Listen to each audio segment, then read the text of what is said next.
इस कंसेप्ट को क्लियर किया है आदरणीय गरीबदास साहिब जी ने कि ये 2 अक्षर का मंत्र है जिसमें एक ओम है और एक तत् है जो अभी आपको दिखा दिया। तो गरीबदास साहिब ने कहा कि राम नाम जप कर थर होई,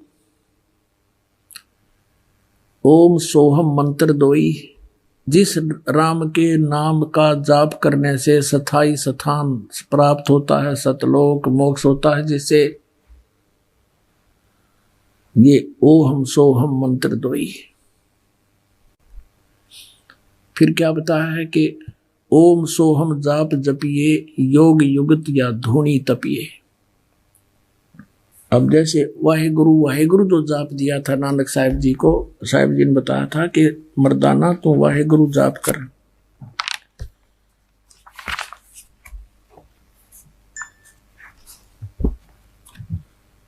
तो उस वाहेगुरु से क्या लाभ होना था आपको दिखाते हैं। ये देखिएगा, श्री गुरु नानक साहिब जी की प्राण संगली हिंदी वाली है ये। इसके प्रश्न नंबर 42 पर आपको दिखाते हैं। ये प्रश्न नंबर 42 है, प्राण संगली भाग दूसरा। अब क्या कहते हैं, धुंधकार प्रभु रह निरारा, नानक त्यों से किया पसारा, तहां वाह आपे खाइंदा। वो कहते हैं उसने देखे पाछे जब सतलोक में गया, यो तो आप बोला गया वाह आपे खाइदा। गुरु शब्दी सच सोई, और वाह वाणी सच सच है, सच मिलावा होए। फिर क्या बता है कि नानक वाह कर दिया और कर्म प्राप्त होए। बस स्पष्ट कर दिया कि इस वाह के नाम के जाप से, वाह का नाम जप करने से केवल किया कर्म ही प्राप्त होगा। फिर आगे स्पष्ट किया कि वाह करती रसना सुहाई, पर पूरे शब्दी मिलिया प्रभु आई। वो पूरा शब्द अन्य है, वाह से तो केवल कर्म प्राप्ति होगा, जो किया वैसा ही मिलेगा। वाह मुख सहज कढ़ाई, अपने आप निकलने लग गया मेरे मुख से। वाह शिव पर भी बन आई। अब पुण्यात्माओं, अगर ये वाह शब्द ही कंप्लीट फाइनल होता तो फिर यहाँ नहीं कहते कि नामों में नाम, ये 2 मंत्र का जाना कि ये है वो असली मंत्र। नामों में, सब नामों में श्रेष्ठ नाम यही जाना। अब देखना, नानक आदरणीय गरीबदास साहिब जी ने कहा था, झांकी वे कबीर की नानक की तीवा, हरुआ सिखा का गल पड़ी कौन छुटावे था। देखिएगा इसको 40 पृष्ठ पर इसी प्राण संगली के अंदर स्पष्ट है। प्राण संगली भाग दूसरा प्रश्न नंबर 40 पर, जब अपने प्राण पिंड की जानी, तब प्रगटी वाह की बानी। ओह, कहता जब मैंने अपने बारे में, अपने जीव के और शरीर के बारे में जानकारी हुई इस परम संत से, परमात्मा से, कहते जब या वाह की वाणी प्रकट हुई, वो तरह की। तो कहने का भाव ये है कि इस वाहे गुरु से तो केवल वर्क डन मिलता रहा, और ये ग्लूकोस लगा गए थे नानक साहिब जी पूरे अपने अनुयायियों को। और ग्लूकोस से क्या होता है, रोग नहीं कटता, लेकिन शरीर खराब नहीं होता जब लग सर्जन नहीं आता। तो पुण्यात्माओं, अभी तक ये महापुरुष इस मानव समाज के ग्लूकोस लागे थे। ये कोई तो गीता के पाठ करण का ला दिए परमात्मा ने, कोई गुरु ग्रंथ साहिब की वाणी के पाठ पर लगा दिए, धर्म भंडारे शुरू करवा दिए। तो ये ग्लूकोज थे, ये यज्ञ जो है ग्लूकोज का काम करती है। और अब इस दास को भेज दिया सर्जन बना के। अब आपके जन्म मरण के रोग का पूरा ट्रीटमेंट इस दास के पास है। फिर सब के सब पार हो जाएंगे, चाहे पूरा विश्व नाम ले लियो। अपना आत्मा परमात्मा की असीम कृपा से आप जी को ये अनमोल वचन और अनमोल ग्रंथों के दर्शन हो रहे हैं, सुन रहे हो। इन्हीं सदग्रंथों को आप पढ़ा करते, लेकिन आप इसको समझ नहीं सकते। कहते हैं गुरु बिन काहू न पाया ज्ञाना, ज्यों थोथा बुछड़े मूड किसाना। गुरु बिन वेद पढ़े जो प्राणी, समझे ना सार रहे अज्ञानी। तो अभी तक आपके समक्ष है, इन महापुरुषों की वाणी को समझना किसी के बस की बात नहीं। एक और आपको दिखाते हैं कि नानक साहिब जी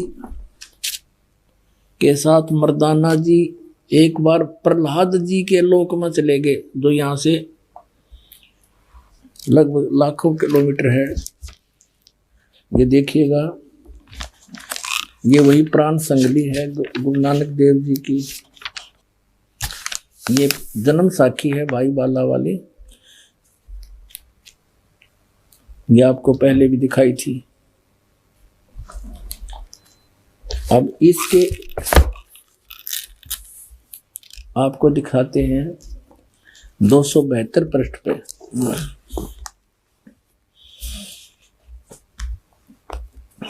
प्रहलाद भगत नाल गोष्ठी 272 पृष्ठ पे।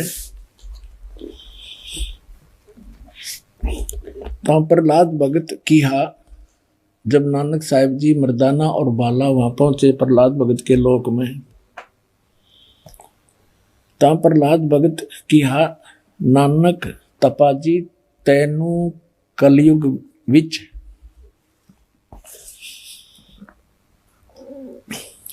राम जी ने बड़ा भगत कीता है, अतः आपके संजोग आपकी संगति से बहुतियां का उपकार होएगा। तेरी श्री राम ने वड्डी नदर खोली है, तेरा वड्डा प्रताप होएगा। इस कलयुग विच अगे कबीर भगत ऐथे आया है। अब देखो, बिना ज्ञान के भगवान को तो भगत कह रहा प्रहलाद जी, कबीर भगत इथे आया है, यहां पर आया है। अते जा आपको कर्ता ने आंदा है, यहां भेजा है। भा मर्दान ने आंदा है, ता मर्दान ने पूछिया, प्रहलाद भगत नू पूछिया, हे भगत जी तुसी भी वड्डे भगत हो, अते तुम्हारे पीछे भी राम जी ने वड्डा चरित्र चलत दिखाया है, एक बहुत बड़ा यानी नरसिंह रूप धारण किया था। तेरी राम जी ने वड्डी नजर खोली है। भगत जी ऐथे होर कोई भी पहुंचिया है कि कबीर अते नानक तपा जी ही पहुंचिया है। ता प्रहलाद भगत बोलिया, भाई नानक तपे पासों पूछ ले और भी आवसी के ना आवसी, या कोई और आओगा के नहीं आओगा। कोई ता भगत मर्दान ने किया, जी तुसी वड्डे भगत हो, अगली ते पिछली सब आपनो सतयुग थी, सतयुग तक आदि लेकर मालूम है। ता प्रहलाद भगत ने कहा कि सुन भाई, इस जीहा कोई होएगा ता ऐथे पहुंचेगा, यानी नानक जी जैसा कोई होगा या तो यहां पर पहुंचेगा। होरस दा ऐथे पहुंचण दा काम नहीं, होर आगे वड्डे वड्डे भगत होए हन अते होणगे, पर पहुंचिया कोई नहीं। ता फिर मर्दान ने पूछिया, जी ऊ कद होए सी, और किते नेड़े जुग विच होसी, यानी वो कब होसी और को नेड़े तेड़े होगा या नजदीकी होसी। ता प्रहलाद भगत किया, सुन भाई कलयुग विच होएगा, और जद नानक तपा सचखंड जावेगा, ता उस तो पीछे ये लिखा 100 वरे, यहां लिखना, यहां बोला था उसने सैकड़ों वर्ष के बाद, यहां इन्होंने वहां फिर 100 लिखना था, इसमें बस एक पर मात्रा होती, 100 हो जाता, यहाँ पर 100 वर्ष, ये 100 वर्ष लिख दिया इन्होंने। उसी 100 वरे होसी अते एन्हा तेहा ते बगैर होर कोई ना आवसी, यानी इन तीना के बिना यहाँ पर कोई नहीं आ सकता। ता मर्दान ने पूछिया जी तीन केड़े हन, ता प्रहलाद भगत की हा भाई आगे कबीर होया है ते हुण नानक तपा हुआ है, अते फेर ऊ होसी। ता मर्दान ने पूछिया जी कबीर जुलाहा होया ते नानक खतरी होए, अते जी ऊ किस वर्ण होएगा, वो किस वर्ण विच होएगा, यानी किस जाति से होएगा, ते किस धरती पर होएगा होसी, और केड़े शहर ता प्रहलाद भगत की हा भाई पंजाब की धरती ते, और वर्ण जाट जट वर्ण होगा, यानी जाट जाति में होगा, और शहर बटाले, यो बरवाले का बटाला लिख दिया ना, यो था बरवाला, बरवाले में होसी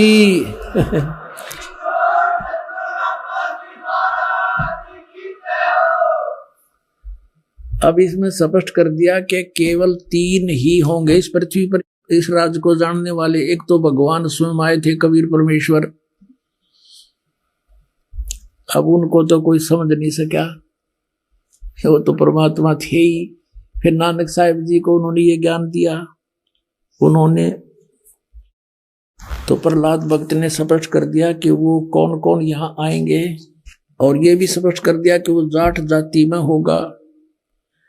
इन बटाला लिख दिया, वो बरवाला में, उसका जो प्रचारक क्षेत्र बरवाला होगा, ये बरवाला आपके समक्ष है। बाकी बटाला के अंदर कोई भी जाट संत नहीं हुआ जो नानक साहिब जी के गुण रहस्य को समझ सका हो। इति सिद्ध। बोलो सतगुरुदेव की जय हो। परम पिता परमात्मा पूर्ण ब्रह्म सर्व सृष्टि रचनहार कुल मालिक कबीर परमेश्वर जी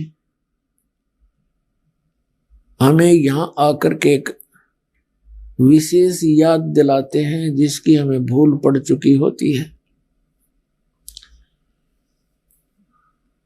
हम संसार को देखा देखी उन्हीं क्रियाओं को अंतिम मान लेते हैं जो हमारे दादे परदादे करते आ रहे थे।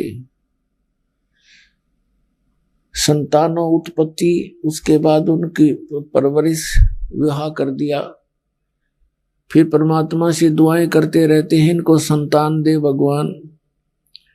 उनको संतान भी हो जाती है तो फिर बेशक हमारी मृत्यु कर दे भगवान, और सोचा करते कि हमारा काम पूरा हुआ, हमने अपना फर्ज अदा कर दिया।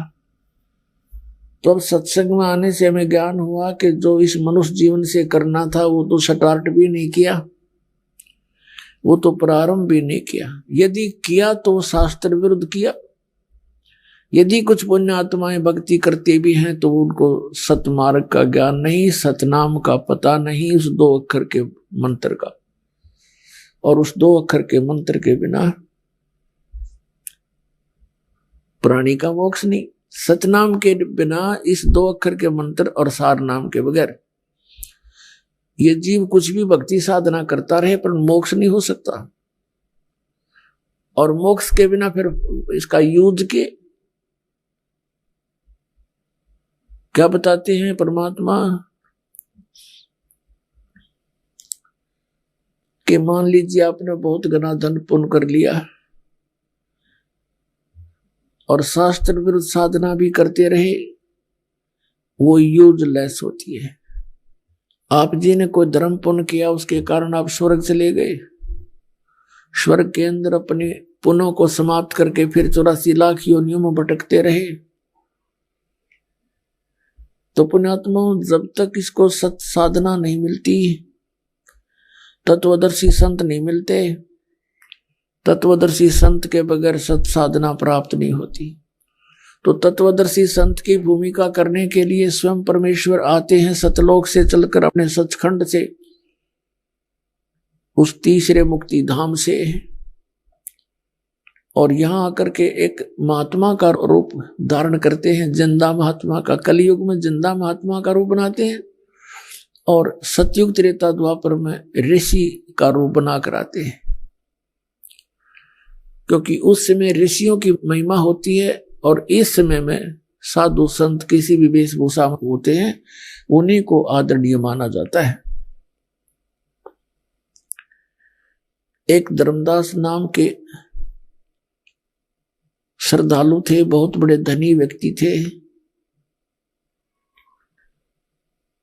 इतने धनी व्यक्ति थे, बताते हैं उनके पूर्वज इतने पैसे वाले थे कि वहां के राजा पर जब कोई प्राकृतिक आपदाएं आ जाती थी, जैसे फ्लड आ जाती या अकाल गिर जाता, तो धर्मदास जी के पूर्वजों से, उनके दादा से, पिताजी से वहां के राजा लोग वित्तीय सहायता प्राप्त किया करते थे।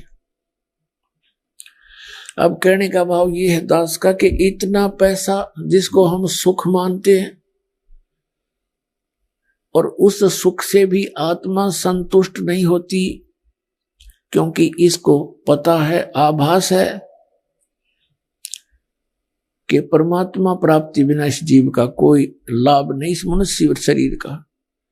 इसलिए इतना कुछ होते हुए भी वो भगवान की लगन में लगे हुए होते हैं, तो महापुण्यकर्मी प्राणी होते हैं।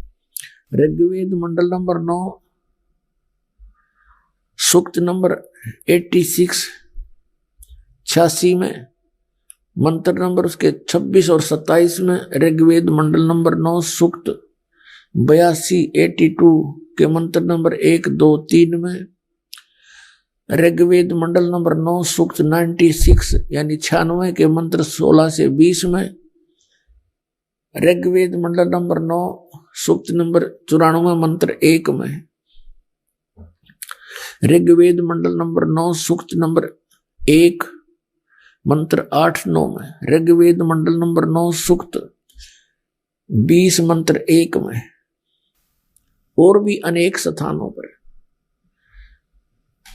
वेद बताते हैं कि वो परमात्मा कबीर देव है, कबीर साहब है, और ऊपर ध्युलोक में रहता है, विराजमान है।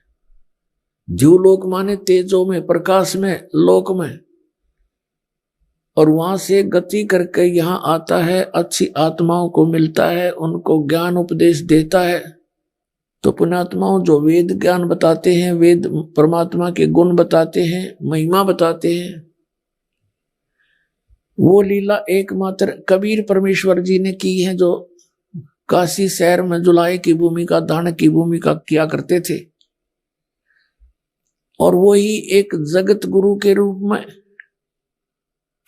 वही सब पीरा दे पीर, यानी सब गुरुओं के गुरु, जगत गुरु वो स्वयं ही होते हैं।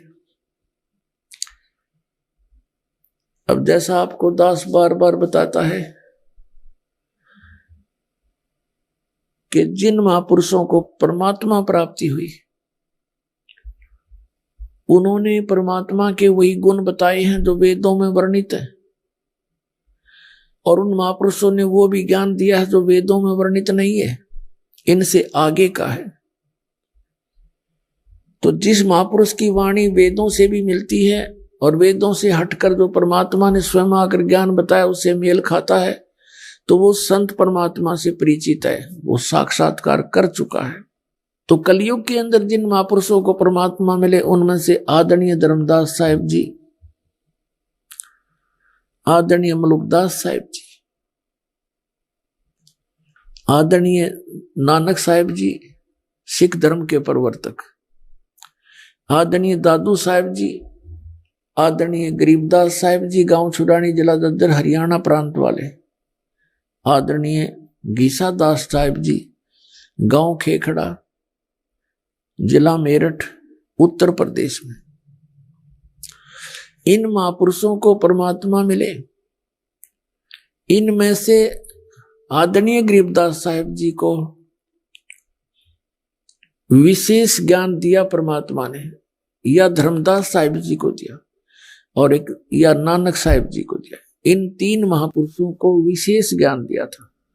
वैसे तो इन सभी महापुरुषों को ज्ञान दिया, लेकिन इन तीनों को विशेष ज्ञान दिया था। विशेष का तात्पर्य यही है कि जैसे आदरणीय धर्मदास साहिब जी और आदरणीय नानक साहिब जी तो कबीर साहिब के समकालीन थे,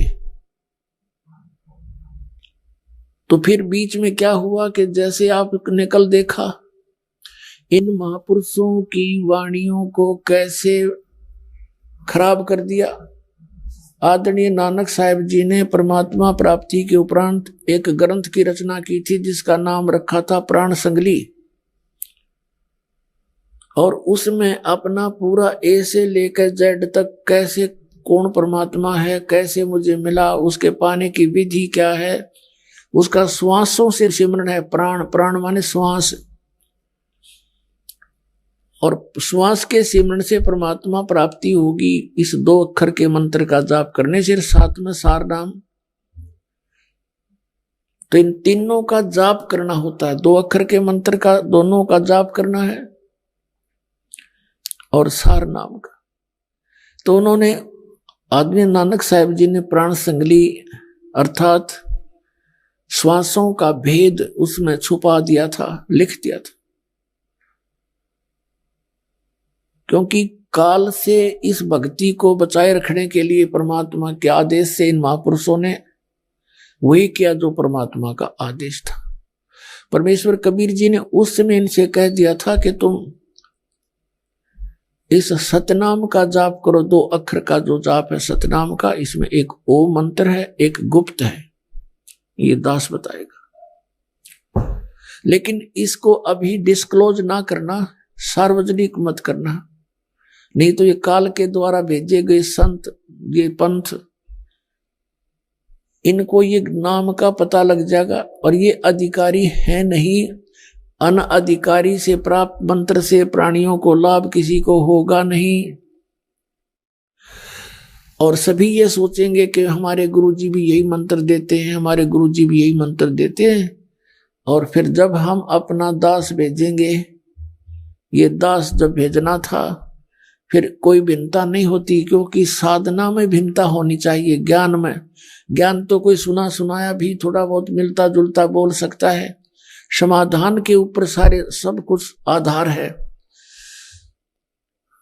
अब वो समाधान यदि पहले डिस्क्लोज हो जाता तो ये नकली पंथ जितने हैं, ये निरंकारी पंथ, राधा स्वामी पंथ और इसकी ब्रांचें सच्चा सौदा सिरसा और जगमाल वाली गंगुआ में, राधा स्वामी ब्यास आगरा में, आगरा वाला ब्यास वाला जय गुरुदेव ये भी उसी कुएं का पानी है, दनौद भिवानी हरियाणा के अंदर, ठाकुर जी कृपाल जी जितने भी ये सारे एक ही कुएं का जल है। इनको कक का पता नहीं, भक्ति मार्ग का 500 नाम काल के जाप करें। और एक थोड़ी सी चतुरता दिखाई है इन्होंने, सच्चा सौदा सिरसा वालों ने, इन्होंने किसी ने टोकते रहे कि तुम तो काल के नाम जाप करते हो, ओंकार निरंकार ज्योति निरंजन, और सतनाम कोई नाम नहीं होता। सतनाम तो वो सच्चे नाम की तरफ संकेत है, ये उसने सतनाम सतनाम करते हैं। तो इन्होंने अकाल मूर्त, शब्द स्वरूपी राम, सतपुरुष 3 नाम रख लिए घर के बना रखे। अकाल मूर्त माने अविनाशी परमात्मा, जिस मूर्ति का साकार भगवान का नाश ना हो, अविनाशी। सतपुरुष, सत माने अविनाशी, पुरुष माने परमात्मा, अविनाशी पुरुष, शब्द का नाश कभी नहीं होता, शब्द स्वरूपी राम, अविनाशी परमात्मा। अब तीनों का अर्थ अविनाशी परमात्मा बनता है, चाहे सतपुरुष कह लो और चाहे काल मूर्त कहो, चाहे शब्द स्वरूपी राम कहो। जैसे जल कहो, नीर कहो, पानी कहो। जल पानी नीर कहना कौन सी अच्छी बात है? मूर्ख है कहे भाई जल चाहिए मुझे, जल पानी नीर चाहिए, जल पानी नीर, ये कोई बात हुई? तो ये ऐसे कहने, इन मंत्र से कोई लाभ नहीं होगा। ये तो उपमात्मक नाम है परम पिता के। अब उस जिसके ये नाम है, जिसकी ये उपमा है, उसको तो हमने पाना है। जैसे जल पानी नीर करता रहे, तो जल को तो हमने प्राप्त करना है। उसकी विधि है बोकी लगाई जाती है और उस बोकी को मिट्टी उसके बाहर निकालते हैं और खोदती रहती है, पाइप सी होती है, गोल सा यंत्र, और पाइप नीचे जाती रहती है, मिट्टी निकलती रहती है, तो पानी तक पहुंचाने का काम उस बोकी और पाइप का है। उसके बाद मशीन लगती है हैंडपंप के ऊपर, जो फिर उसकी भी पूजा, उसको भी ऐसे हिलाया जाता है, प्रैक्टिस की जाती है, तब जल निकलता है। ऐसे ही ये 2 अक्षर का मंत्र जो सतनाम है, जिसमें एक ओम मंत्र है और एक आपको पता है जिन्हें उपदेश मिल गया है, तो ये श्वास ऊ श्वास से मंत्र करना है। तो प्राण संगली के अंदर आदरणीय नानक साहब जी ने ये भेद छुपाया था, लिखा था, लेकिन वो भी कोड वर्डों में होता है, सीधा नहीं लिखते संत। अभी तक नहीं लिखना था सीधा और ना ही बताना था। अब जैसे प्राण संगली में कहीं ओम शब्द लिखा है तो कहीं जाकर सोहम लिखा है, एक जगह लिखा तो और भी कई जगह था, लेकिन उसको इन्होंने मिटा दिया। लेकिन इसमें सिमरन की विधि नहीं बता रखी हो बिल्कुल भी पूरे ग्रंथ में। इतना अवश्य बताया जाता है, जैसे कबीर परमात्मा कहते हैं, श्वास उस श्वास में नाम जपो और व्यर्था श्वास ना खो, न जाने इस श्वास को आवण हो कि ना हो। आदरणीय गरीबदास साहब जी कहते हैं कि इस 2 अक्षर के मंत्र के बारे में कहते हैं, सतनाम, इसको जपो, श्वासा, श्वास के द्वारा इसका जाप करो। तो पुण्यात्माओं, जैसे 2 अक्षर का मंत्र है, ये सतनाम है। श्वास बाहर छोड़ते हैं, श्वास अंदर लेते हैं। एक श्वास में एक मंत्र छोड़ना है, दूसरे में दूसरा लेना है। और कई नाड़ी क्या करते हैं, सोहम मंत्र परमात्मा के सदग्रंथ से चुरा लिया। कबीर परमेश्वर कहते हैं, सोहम शब्द हम जग में लाए, सार शब्द हमने गुप्त छुपाए। ये सोहम शब्द आपके किसी भी लेख में नहीं पाओगा, वेद शास्त्र में नहीं है। आपके जो 52 अक्षर के लेख हैं उनमें ये मंत्र नहीं है। सोहम शब्द हम जग में लाए, सार शब्द हमने गुप्त छिपाए। सोहम शब्द तो प्रकट कर दिया, लेकिन सार शब्द कहता हुआ भी नहीं लागण दी परमात्मा ने सार नाम के। नहीं तो नकली नाश कर देते सारे भक्तों का, करोड़ों तो बर्बाद कर दिए, शेष का भी भट्ठा बैठा देते हैं। न इनकी भक्ति, इनका हेड ऑफ द डिपार्टमेंट प्रेत बनकर धक्के खा रहा है। शिवदयाल जी अपनी बेटी अपनी ही शिष्या बुक्की में आकर के ओक्का पीवे, और फिर वो चूरमे खा, रोटी खा, बैठ के हो गया पार, वो डुबो गया दुनिया ने। श्रद्धालुओं ने उसको परम धनी माना, 500 नाम काल के जप के हठ योग करके अपना जीवन नाश किया, करोड़ों को और विनाश कर डाला। अब ये सतनाम का जो 2 मंत्र का अक्षर है, अक्षर का 2 मंत्र का अक्षर का समझ लो, ये जाप है सतनाम। ये तो ऐसा समझो कि जैसे बोकी और पाइप का काम है। और उसके बाद फिर हैंड पंप, अगर मशीन नहीं बंधी ऊपर तो यूजलेस है वो। पाइप पानी तक पहुंच गई, सारी बात होगी, लेकिन वो मशीन ना लगी तो भी यूजलेस है। तो सार नाम वो मशीन है और सतनाम ये 2 अक्षर का उस जल को पाने की बोकी का काम करेगा। उल्टी सुल्टी बोकी श्वास उस श्वास से लगेंगी। तो इन महापुरुषों ने ये भेद नहीं बताया कि कैसे सिमरण करना होता है श्वास का। इतना अवश्य हिंट दिया है कि ये प्राणों से, श्वासों से सिमरण होता है। और कुछ नाड़ी क्या करते हैं, परमात्मा के इस सूक्ष्म वेद से, कबीर वाणी से सोहम शब्द ले लिया, उसके 2 भाग कर लिए। कहते हैं 100 बाहर निकाला, हम अंदर ले ले। कमाल की बात है। एक मोटरसाइकिल के 2 भाग कर ले, बीच तक काट ले उसने। हरनों का यू पही आगे न चलेगा, यू पाछे न चलेगा। परमात्मा कहते हैं बेखों के लश्कर फिरे, ये बेखों के पंथों के लश्कर फिरे, यानी टोल के टोल बने फिरते हैं। ये बाणी चोर कठोर और सतगुरु धाम ना जावेंगे ये 84 के ढोर। ओए होए, क्या बताते हैं कि ये ना जाने कितने पंथ बन गए, कितने संत बन गए, परमात्मा की वाणी चुरा करके बेखों के लश्कर फिर ये वाणी चोर कठोर, और सतगुरु धाम ना जावेंगे ये 84 के ढोर। राधा स्वामी वालों ने कबीर परमेश्वर जी की वाणी को चुरा कर नारी दुकान बना ली, और जिस कारण से मालिक की ये वाणी स्पष्ट सिद्ध हो रही है कि शिवदयाल जी भूत बनकर अपनी शिष्या बुक्की में प्रवेश है। तो पुण्यात्माओं, बुद्धिमान व्यक्ति को देर नहीं करनी चाहिए, मनुष्य जीवन बार बार नहीं मिलता। और इस दास के इस महापरोपकार के प्रयत्न को आलोचना मत गिनना, आपके लिए एक वरदान सिद्ध होगा। ये जब तक नकली और असली का आपके रूबरू नहीं कराया जाएगा, तब तक आपका भ्रम कैसे दूर होगा कि हमारे पास जो नोट है ये सचमुच नकली है या असली। अगर फिर भी आपका असली लगता है तो रखो, कोई दबाव नहीं किसी के ऊपर। तो सतनाम जो है ये आपको 2 अक्षर का दिया जाता है, फिर आदि नाम जिसे सार नाम कहते हैं वो ये दास आपको देगा और दे रहा है। अब ही देना था, इससे पहले इसकी भनक भी नहीं पड़न देनी थी किसी को। परमात्मा ने कहा, धर्मदास मोरी लाख दुहाई, ये सार नाम की तबार ना जाई। सार नाम बार जो पढ़ी बिचली पीढ़ी हंस नहीं तरही। तो पुण्यात्माओं, इन महापुरुषों को सतनाम के लिए भी मना कर दिया था कि ये मूल ज्ञान की तबार ना जाई। तो जिस कारण से आदरणीय नानक साहिब जी ने इस सतनाम की भनक भी नहीं लागने दी किसी सिख को। एक बार मर्दाना ने कोशिश की थी इस सतनाम के जाप करने की, जो भाई बाले वाली जन्म साखी गुरु नानक देव जी की समुद्र की साखी में वर्णित है कि नानक साहिब जी से अर्ज की थी बाला और मर्दाना ने कि हे महाराज, हमको लंका दिखा दो। तो समुद्र के किनारे जब पहुंच गए, आंखें बंद कर फिर खुलवाई और कहा कि अब मेरे पीछे पीछे समुद्र के ऊपर चलो, वाहिगुरु वाहिगुरु कहते रहना।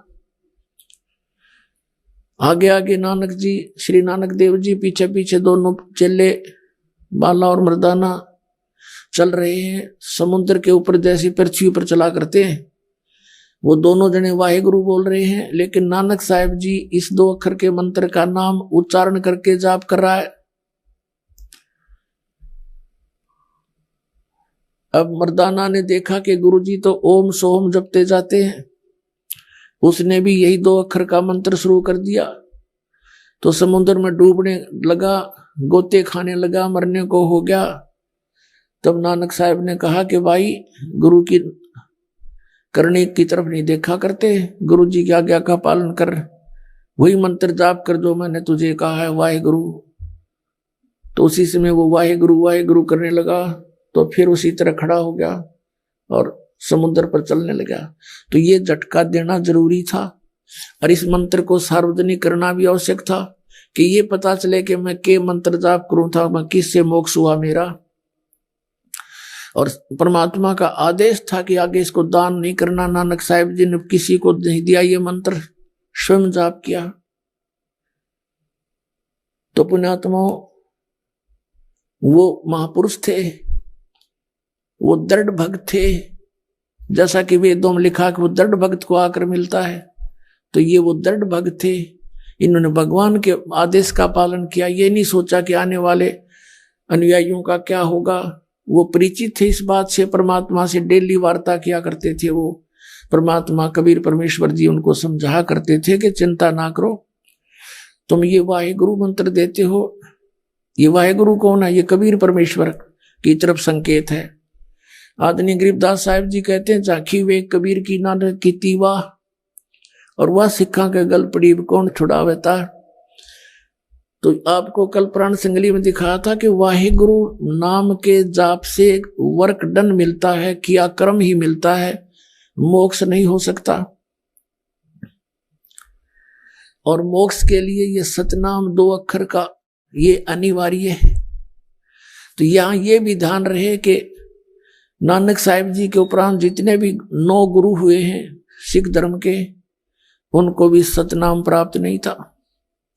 तो इन महापुरुषों ने इसको इतना सीक्रेट क्यों रखा? क्योंकि आदेश परमात्मा का था और ये मालूम था, परमात्मा ने कह दिया था कि कहीं नहीं जाएंगे। अभी मैंने इनको चार्ज कर रखा है, पिछले आए थे जब 120 वर्ष रह कर गए थे परमात्मा, तो इनको मनुष्य जीवन मिलता रहेगा। इस क्रियाएं पर लगा दो धर्म यज्ञ और ये ज्ञान यज्ञ यानी वाणी का पाठ, और भंडारों पर लगा दो वाहिगुरु वाहिगुरु करते रहेंगे, इनकी आस्था बनी रहेगी भगवान।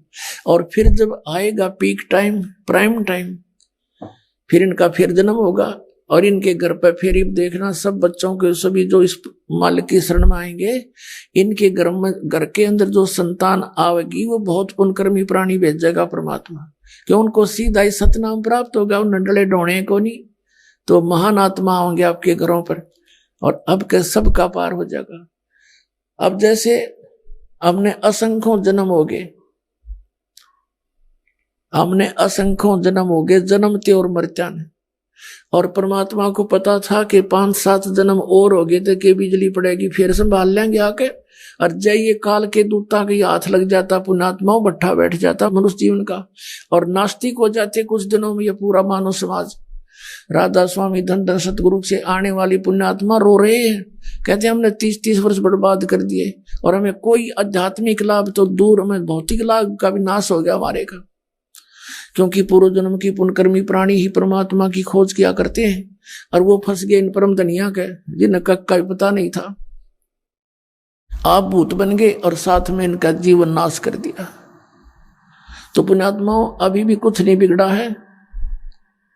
बुद्धिमान समाज को चाहिए कि तुरंत फैसला ले और तुरंत आकर यहाँ कल्याण करवा ले। कोई शौक नहीं दास को, और कोई ये महिमा की भूख नहीं कि गणेश शेष बना लूं, नहीं।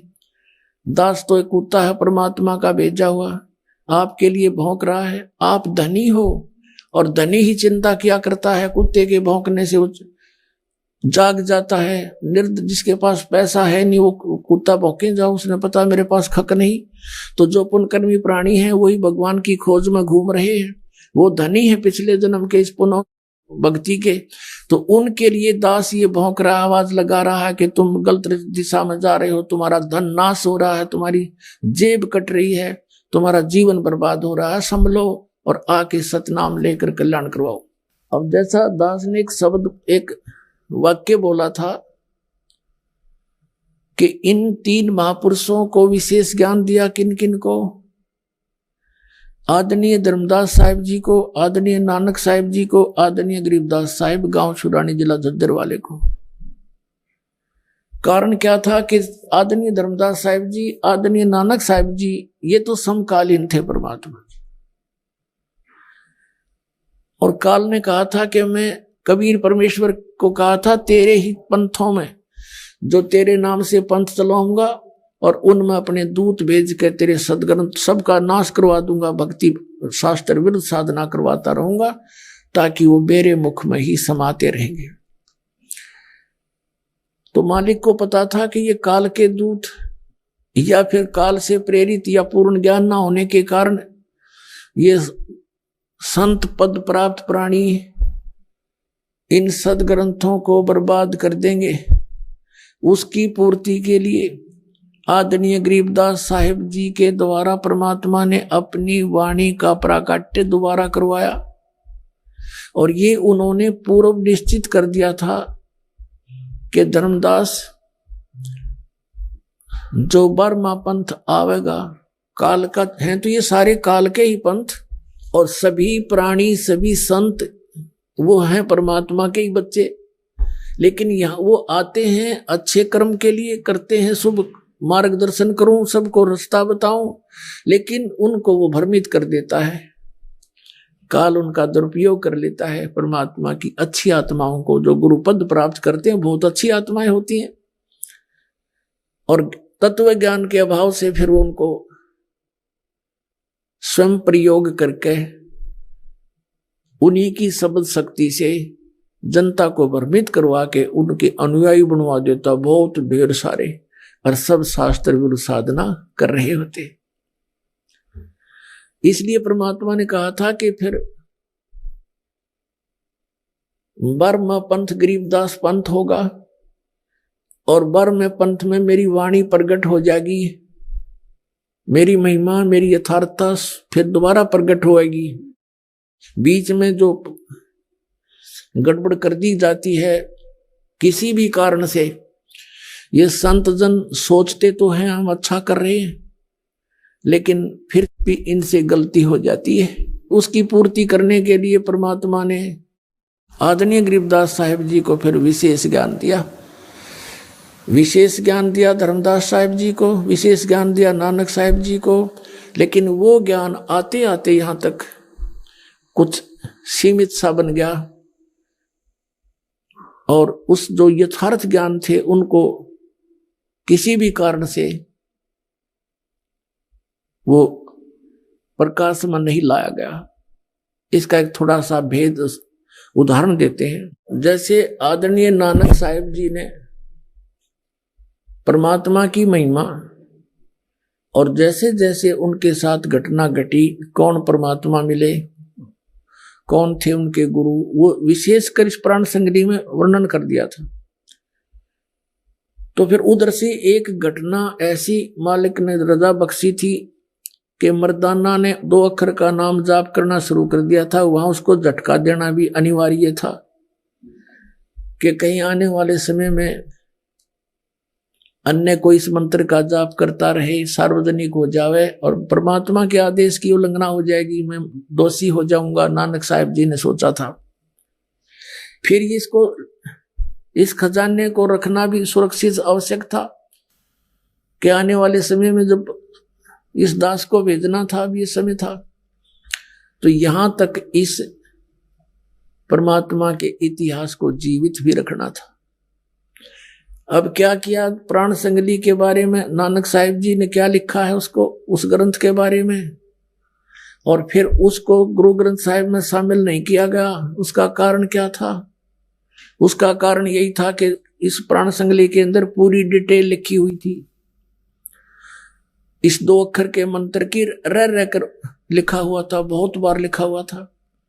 और साथ में ये भी लिखा हुआ था कि मुझे बनारस में, काशी में वो कबीर जो धानक है जुलाहा, वो मेरा गुरु जी था, मैंने उनसे उपदेश लिया था। अब 5वें गुरु अर्जुन देव जी ने जब उसको पढ़ा, राजा शिवनाभ से मंगाकर सिंगल दीप तय, उसमें जब सारा कुछ डिटेल देखी, उसमें ये मंत्र भी था जो मर्दाना ने जाप किया और श्री नानक साहिब जी ने मना कर दिया था। तो उन्होंने ये दृष्टिकोण भी रखा कि कहीं इस ग्रंथ को, प्राण संगली को गुरु ग्रंथ साहिब में मिला दूं, आने वाले समय में सिख समाज इसका जाप करेगा, क्योंकि लिखा गया तो पढ़े भी गए, जाप भी करने लग जाएंगे, क्योंकि इसमें बहुत डिटेल लिखी है कि इस नाम के बिना मोक्ष नहीं हो सकता। प्राण संगली में लिखा है कि इस मंत्र से, सतनाम से, सच्चे नाम बिन मोक्ष नहीं हो सकता। तो अंडरस्टूड है कि अगर ये पता लग जाता, इसमें लिखा था, ये शुरू कर देते, वाहे गुरु छोड़ के इसका भी शुरू कर देते, तो इन काल के दूतों का हाथ लग जाता। जिस कारण से श्री अर्जुन देव जी ने इस पवित्र सदग्रंथ को, नानक साहिब के द्वारा लिखे सदग्रंथ को जल में फेंक दिया पूरा का पूरा। अब देखो, ऐसे इस काल ने, चाहे कुछ भी कारण था, उन महापुरुष ने कुछ भी सोचा, लेकिन ये अच्छा प्रयत्न नहीं था कि उसको समाप्त कर देना। ठीक है, ग्रंथ साहिब में नहीं डालना था तो अलग रख लेते और उसको आने वाले को बता जाते कि इसको अभी सीक्रेट रखना है। फिर भी दया करी दाता ने उसको निकलवाया किसी में प्रेरणा करके। देखो इन्हीं का इतिहास बताते हैं। ये प्राण संगली देखो,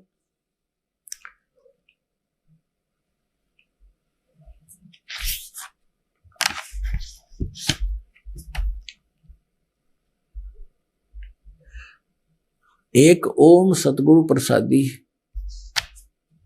अब देखो यहां इसको समझने की बात है, ये एक का अर्थ वो गुप्त मंत्र है, ओम का, ये ओम स्पष्ट है, ये गुप्त रखा है। इनको इकट्ठा करने की, सार्वजनिक नहीं करना था। ये असली वो मंत्र हैं जो 2 अक्षर के दोनों मंत्र हैं, और ये सतगुरु से प्रसाद के रूप में मिले हैं, श्री नानक जी कहते हैं। प्राण संगली सटीपन प्रथम भाग, श्री गुरु नानक साहेब विरचित प्राणों का अपूर्व कवच, जो सुरत शब्द योग साधनमयी अमोघ तारों से रचा हुआ, काल कर्म माया कृत विघ्नों से गुरुमुखों का सुरक्षक का हितकारी, जिसका संत संपूर्ण सक जी ने इसको प्रेम प्रसाद रूप से अर्पण किया। इसके लिए जिसके मालिक वेलविडियर प्रेस इलाहाबाद ने अपने खर्चे से अपने यंत्रालय में प्रकाशित किया। ये यहां से छपा। अब इसमें क्या लिखा है, आवश्यक सूचना नामक शुरू में लेख है।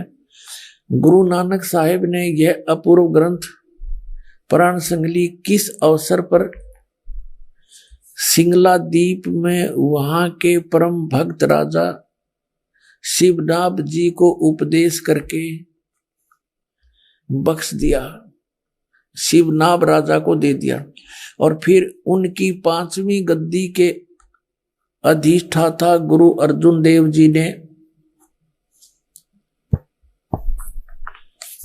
उसे कैसे सिंगल द्वीप से मंगवाया तथा किस कारण से उसे गुरु ग्रंथ साहिब के संग्रह से अलग रखा, इसका वर्णन गुरु नानक साहिब जी के जीवन चरित्र में दूसरी यात्रा के आखिरी हिस्से में और टिप्पणकार के निवेदन में लिखा है। गुरु नानक साहिब ने इस अनमोल ग्रंथ का नाम प्राण संगली लिखा।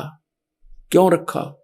यह तो पक्के तौर पर वही कह सकता है जिसकी गति उन किसी हो, जो नानक साहब जैसे पहुंचे हुए संत हो, ये सच्ची तो वही बता सके कि प्राण संगली नाम किस लिए रखा।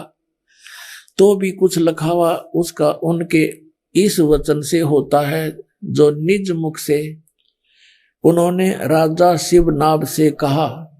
नानक साहब ने कहा था इस प्राण संगली रूपी ग्रंथ के विषय में, ई ग्रंथ मेरी देह है, मेरा स्थूल रूप है, प्राणों मेरियों का संग्रह का ये कवच है, जगत समुद्र का ई पुल है। संसार रूपी समुद्र से पार होने के लिए इसमें विशेष भेद दिया है मैंने। जगत समुद्र का ई पुल है, ई प्राण संगली मैं तैनू बख्शी है, ई अजर वस्तु है, सो तैं ही जरी है, यानी इसके लिए तू ही विश्वास पात्र है मेरा, और तूने इस पर विश्वास किया है।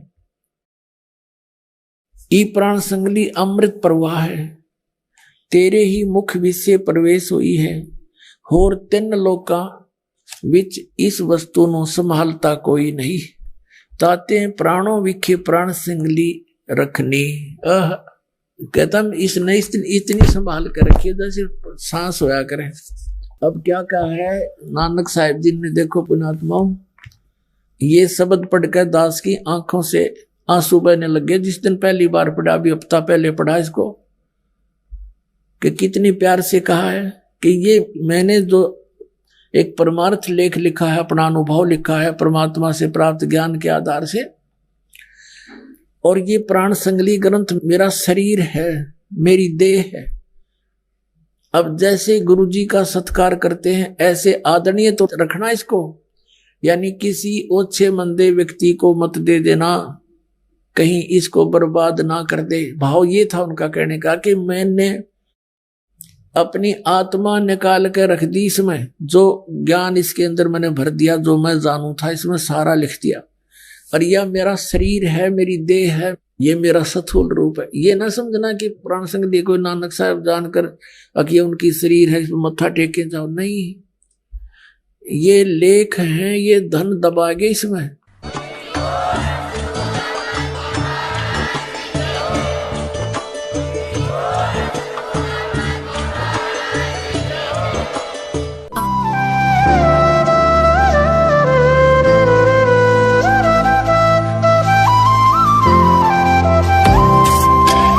सत सही।